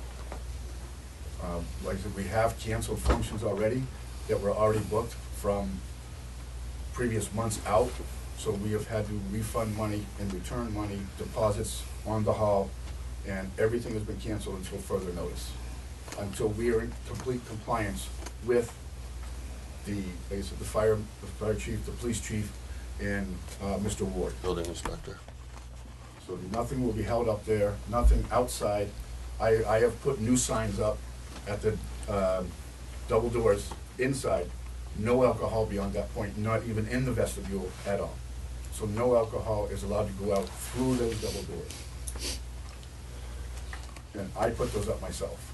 And I am working as much as I can to find out everything I need to do to get this club in compliance. Okay. And no more, if I am asked to be here and I receive a letter, I will be here. If I am told that you guys need certain letters or whatever you may need, I will make sure that it is done as soon as possible in this office, either to Debbie or whoever needs to receive it. When's your next board meeting? Our next board meeting would be the second Wednesday of next month. Mr. Chairman, Mr. Dodson, is this a full-time job for you, or are you working somewhere else? What is your occupation besides the RVA? I install access control, like these cameras. I put these cameras in years ago, and that's what I do. So you're able to be at the VFW Yes, sir. I work. nightly, or, I don't say every night, but in other words, as manager, you're responsible for everything that goes on there.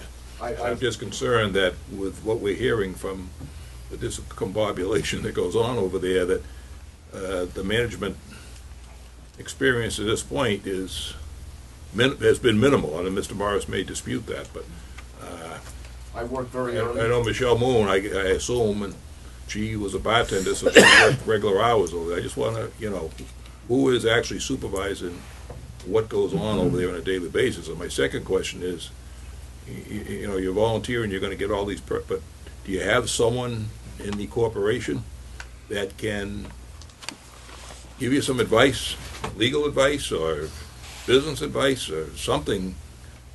Because, it sounds like you get all your licenses and then a month from now, if you got nobody watching over things, who knows what's going to take place at that point? I'm confused about the whole thing as far as proper operation of a liquor licensed club.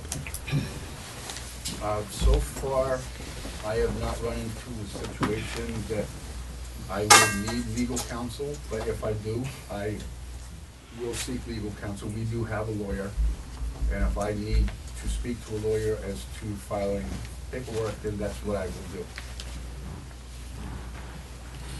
And like I said, we do have a lawyer, so if I need to speak with that lawyer, I can pick up the phone and call. So it sounds like you should be consulting with him somewhere along the way here. I'm sorry, but it's a disaster. I will make an appointment with them this week. Well, I'm not telling you have to. I'm just saying that, in other words, I'm assuming that someone reviewed the paperwork so that you submitted today, that it doesn't have to go back and forth 3 times. And then we send it to the ABC, and they come back and say, well, wait a minute, you got a problem with this. This has been going on for 5 years. The paperwork goes back and forth. We finally get it straightened out. There's a whole change over there, and we go through the whole process all over again, including months of delay in getting stuff done. So I hope you understand where we're coming from. I do, sir. We're not here trying to shut you down. In fact, we've bent over backwards not to have that happen. But we're at the breaking point. I have some real concerns about, somehow we have to at least give them a slap on the wrist to get some response. We're the That ones who- they understand that. Okay, this license, you understand our position. Can I speak for a minute? Certainly. I just have one more thing to say. Until the town has approved all the paperwork, until they pay the light department, okay, no permit will be issued. They will not be using that second floor. And this is not my problem. This is not the town's problem. This is their problem. They created it. That's it. That's all I have to say. I have one Well, question, if you don't mind. No. I have one question for Ms. Egan. You said something about continuing or having a meeting on the 19th. So we have an application that was received today, the multiple amendment applications, that is separate from the proceeding you're having this evening. Right. So the town has 30 days to act on that license, and it's an advertised legal notice, notification to abutters by registered mail, I believe. So the date, the earliest we could hold that hearing, if the selectmen are obligated to hold a hearing on this application, is November 19th. And that's from the change of board of directors and change of members. Thank you. Sir, you had a question, or you want to say My something? name is Bill Cuddy. I live on 320 Central Street in Raleigh. I think most of you pretty much well know me. I've been here since 1969, and I think that people definitely need a break, including the VFW. Okay, fact happens to be is it's a congregation that the community themselves go there quite often. I don't know how many of you actually go there, but I know I go there, and it's a pretty safe place to go. And I'm comfortable sitting there. I don't feel that there's a beer bottle going to come over my head. I think that's real important to the community. You know, as we were talking about the hotel, here we got a club that I think probably 90% of the people in the community go there. You know, there's been some activity going on for the community, as you talked about the cornhole. You know, I think that's a great thing for the town. I invite all of you to come to it. You'd enjoy it. You know, you don't give me 15, you can be 87, and still have fun, because I still play it. And I enjoy it. And when I go there, I can promise you, even our language is very low. I was very, very surprised. There was a 13-year-old kid playing there. And I'll tell you, I wasn't embarrassed one bit. I know they probably made mistakes. But I think, you know, if your right hand don't wash your left, you can't wash either one. So I think that they need a break again, maybe. I mean, I don't think anything they've done is really a bad situation. You know, it's like anything in the community. We need to get help. I can't get it. How do you get somebody to step up to the plate and become a director that doesn't make any money doing it? So the change of the directors are probably quite often. How do they keep that paperwork moving? I think that there's a lot more to this than maybe we're all seeing. And I understand that they probably didn't comply, but they're willing to do that. They've changed. And I think all we need is a change. We did it, not president. Let's do it for the VFW. I just say, Mr. Chairman, we're dealing with, this isn't something that we want to close you down. Okay, I hope so. We're dealing with state laws. Sure. If the ABCC sends an inspector down tomorrow, I'll guarantee you he's going to close you down. We're trying to avoid that. We've been trying to avoid that for a number of years now. We're riding a very thin line. This is all when you're dealing with alcohol and liquor laws, it's all dictated to us by the state. We don't do anything on our own. Everything we do here is dictated by the state, overseen by the ABCC. So we've been, our butts have been hanging out over the desk for a long time on this. But And how is we've people received going to get paid? we've received absolutely none, no, or very little cooperation from whoever's over there. We never know who we're even dealing with. So, I mean, I understand a lot of local people there. I don't go there myself at this point, but I have in the past. I'm a veteran, so it's important to me too. Sure. But it's got to be done right. And And I understand that. and you say they made some mistakes. Well, if they had a function upstairs and there was some kind of a fire or a serious building issue up there and people get hurt or die, we're all holding the bag. So if we're holding your feet to the fire, it's because they need to be held for everybody's sake, not just. But I mean, how do they end up paying their bills? That's not our problem. I just heard. You say 90% of the town goes over there. Well, where's the money going? Money's going somewhere. If it's busy like you say it is, then somewhere the money's going. Where it's going, I don't know. I don't want to know. But Yeah. it doesn't sound like money's the issue so much as management's the issue. See, many a good restaurant go down the tubes because they haven't got good management. So, I don't know. I don't have an answer, and I don't know what to tell you. But I'm just, the board here is frustrated. The board's frustrated because, it appears as though nobody's running the place. They're kind of supposed to run on its own with a few people serving alcohol and making some social events happen. But, beyond that, I hope you heard me. I was trying to emphasize the time frame here and the timeline that we've been dealing with. Okay? I'm not trying to shut you down, but you have to understand, we've been asking, and then you've been coming in and we haven't been getting the answers. Correct. That's why I switched over to Rich, and within 10 days, Rich had the paperwork to you. So, that's... Sir, identify Scott yourself. Morrison.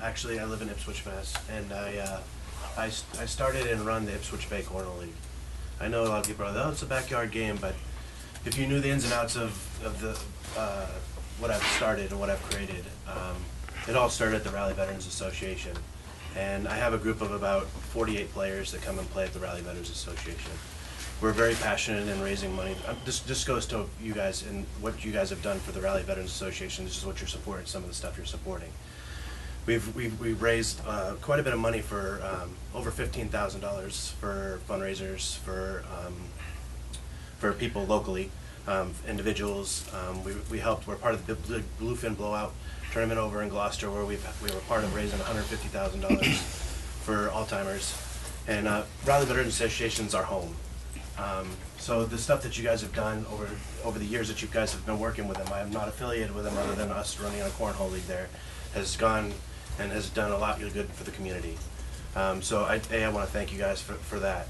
I'm not here to beg you guys to keep the Rally Veterans Association. I don't have a place to go for this league, so we would lose revenue for fundraising on a local level at a pretty big capacity. I run roughly about 7 or 8 tournaments in the summer, not at the Veterans Association. Sometimes I do, sometimes I don't. But I would like to say thank you, and if there's anything to do, I've seen the new leadership just recently. We haven't been playing there. We've stopped. So we're hopeful that we can get this back up and running again, so that we can keep raising money for local causes. And the leadership I've seen so far over the last couple 3 weeks now has been impactful. And so I'm hoping that you guys can work with the Rally Veterans Association and hopefully keep this establishment moving in a good direction for the community. Okay, thank you. Okay, so unless there are further questions, it seems to me, yes, go ahead. I haven't met Mr. Ward. You- I'm on the board of directors. And Could you identify yourself, please? I'm sorry? Could you state your name, please? Oh, sure. Colby Haywood. I serve on the board of directors, and Mr. Ward had stated that he's not going to issue the permit until we get our bills paid. And is it possible for Mr. Ward to give us a firm deadline if you don't get this done? I guess what I'm asking is a continuance from you, and have Mr. Ward put in a deadline for us to meet versus just terminating our alcohol license tonight, or just give us another opportunity. Okay, well, we're going to be, as soon as we close the public hearing, we are going to be discussing what the decision will be, so, we'll, thank you for making that. But is someone, any other questions, or should we move to close the public hearing? I have no questions. All right, someone make a motion to close the hearing? I'll make the Mr. motion. Chairman, what is the form of organization? Is that a corporation, association? What, I think you need to know that. That needs to It be says clear. Inc. after their name, so it's in the corporation. Yeah, but there was a change 2 or 3 years ago where the original officers of the Raleigh Veterans Association pulled out, wasn't there? No, I'm mixing it up. Actually, at one time, it was the VFW. All right. Now, the VFW was for many years, and the problem was, if you're in a VFW, you have to be a veteran to go in. Now, the older veterans, to be honest with you, were dying off. There wasn't enough money to support the building. So we had to change it to the RVA, the Raleigh Veterans Association. That was so we could bring in what we call B members.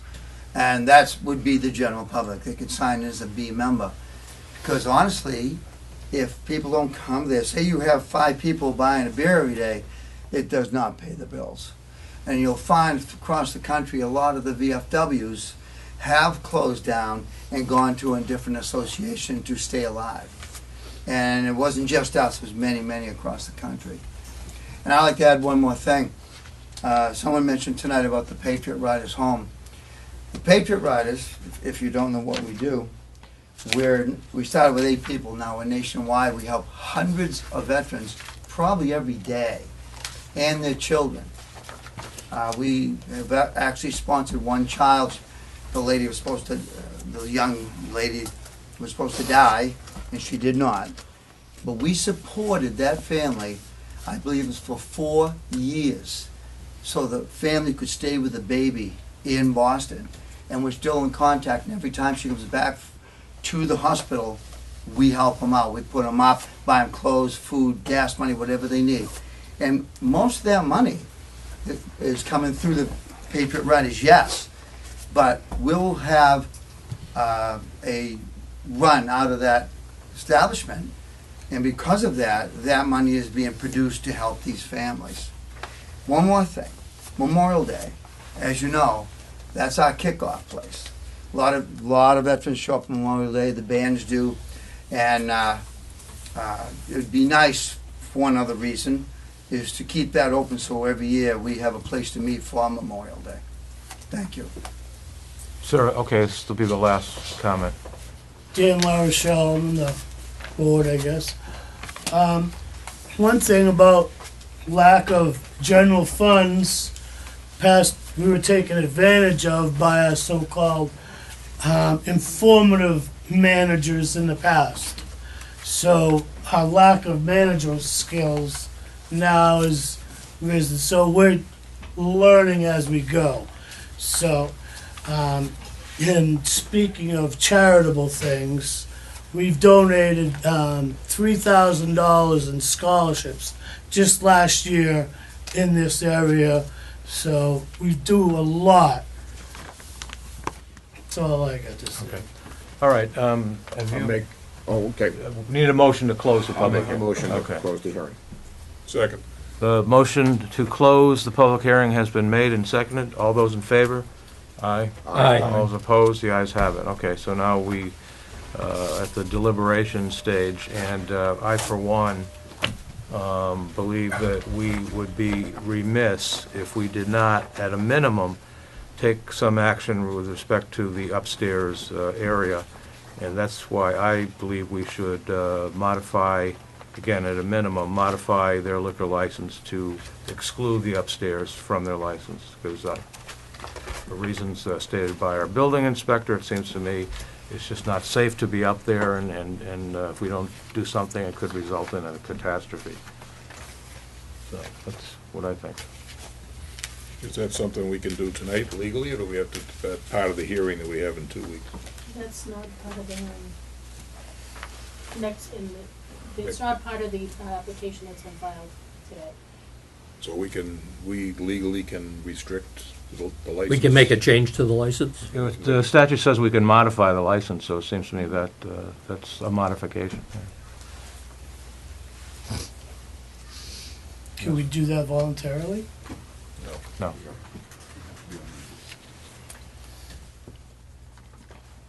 Now, The outside. Well, No, we're all done here in the. yeah, the outside is different because the license doesn't say they can serve liquor outside. So there's nothing you can do you can't revoke that because it doesn't give them the right to do that.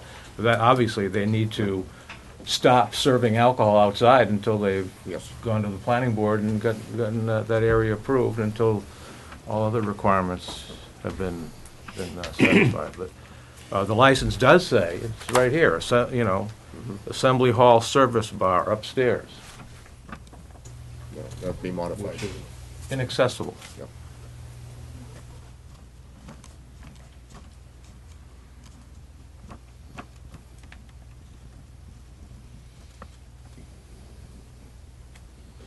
I think that would be a reasonable amendment to their license to exclude the service of liquor at the upstairs.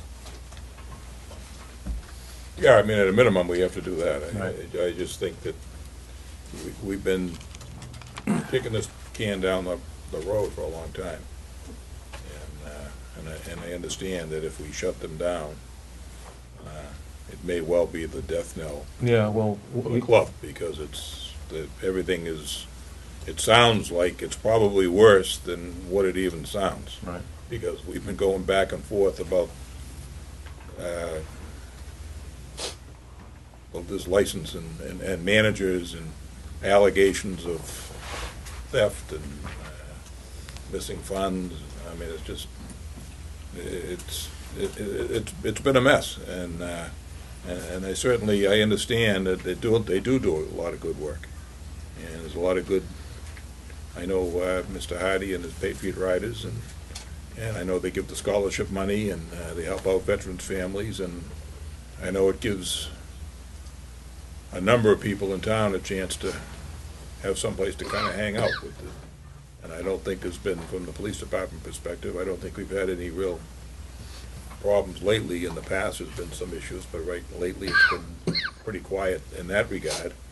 I don't know the noise level in terms of what the neighborhood hears or sees, but I think it's got to be clear that there's nothing on the second floor, there's nothing outside, and when they come back in 2 weeks, if we don't want to suspend the license, when they come back in 2 weeks for that hearing, we want to see, I don't know how you're going to do it, but we want to see the bills paid so that you'll be eligible for a building permit. In other words, the building inspector doesn't just willy-nilly give out licenses or not give them out. He has to get the form signed off. It's the town regulation that they have to get it. Water department, light department, has been stated tonight that they owe the light department a fair amount of money. So, I mean, I'm just concerned that financially, I'm not sure they're gonna make it anyway at this point.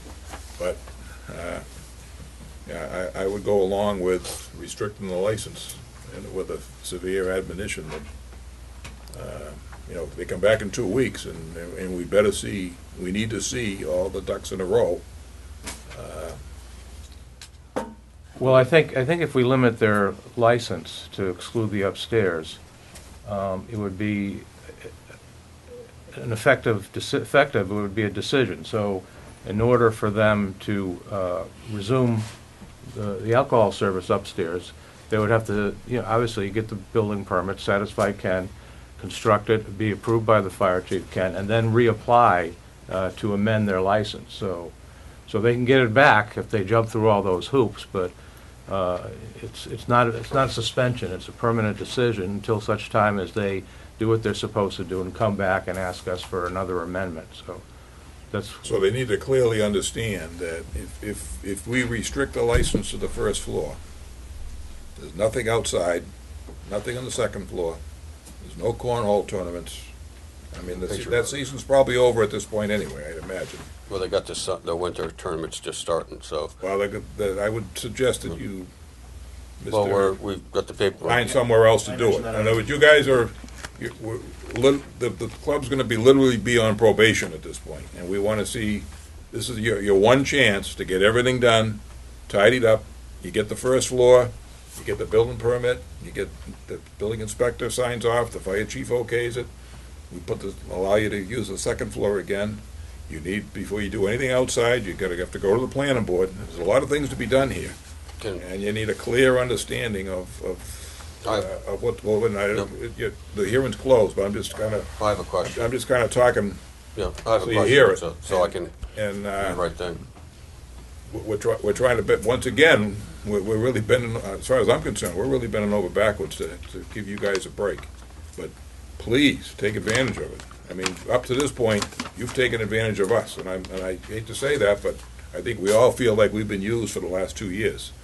And it's time it goes the other way, and it's, we depend on the building inspector and the fire chief to go around and inspect all the licensed establishments, and there's clear laws as to how these are to be run. And this is, like I say, I think you're like on probation. I mean, it isn't that, but in many ways, as far as I'm concerned on the board, because if it comes up, we go back in 2 weeks, and that's just a license for this year, then they have to come back for renewal for next year, right?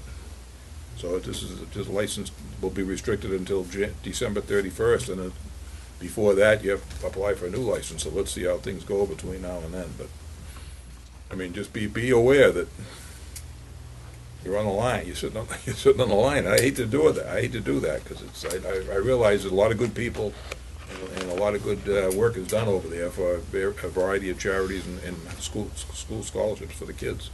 But on the other hand, liability-wise, we just cannot allow this to continue in its present form. I make a motion to modify the liquor license to just the downstairs area. Any seconds? I'll second. Okay, the motion to modify the liquor license to the downstairs area has been made and seconded. All those in favor? Aye. All those opposed? The ayes have I'm it. going to abstain. Not vote. Are you entertaining any further comment from the floor? Not really. No. Okay. Okay. Mr. Martinez. Thank you. Thank you. Thank you, Jim. Thank you for coming in. I appreciate it.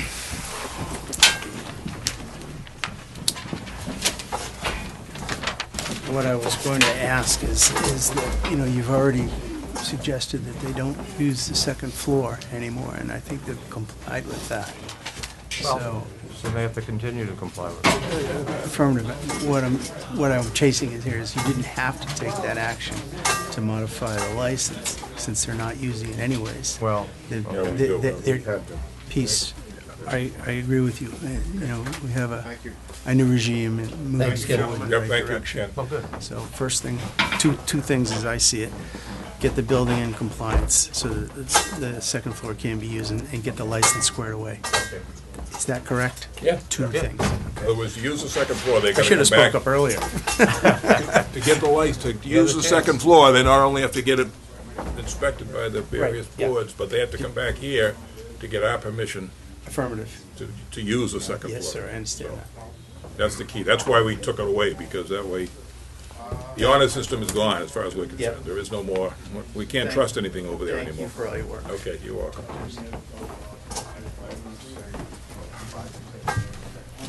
Okay. Announcements? Announcements.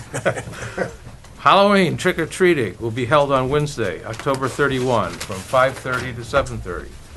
Polls for the November 6th state election will be open from 7 to 8 p.m. at St. Mary's Church Hall. Early voting hours will be held on the following dates and times at Rowley Town Hall. Voters need to check in with the town clerk. These dates and times are posted on the town website as follows: Monday, October 29 from 9 a.m. to 8 p.m. Tuesday, October 30th from 8 a.m. to noon. Wednesday, October 31 from 8 a.m. to 4:30 p.m. Thursday, November 1 from 8 a.m. to 6 p.m. Friday, November 2 from 8 a.m. to noon. Fall Trail Work Day, sponsored by the Open Space Committee, Brad Street Farm Conservation Area, 239 Main Street, from 1 p.m. to 4 p.m.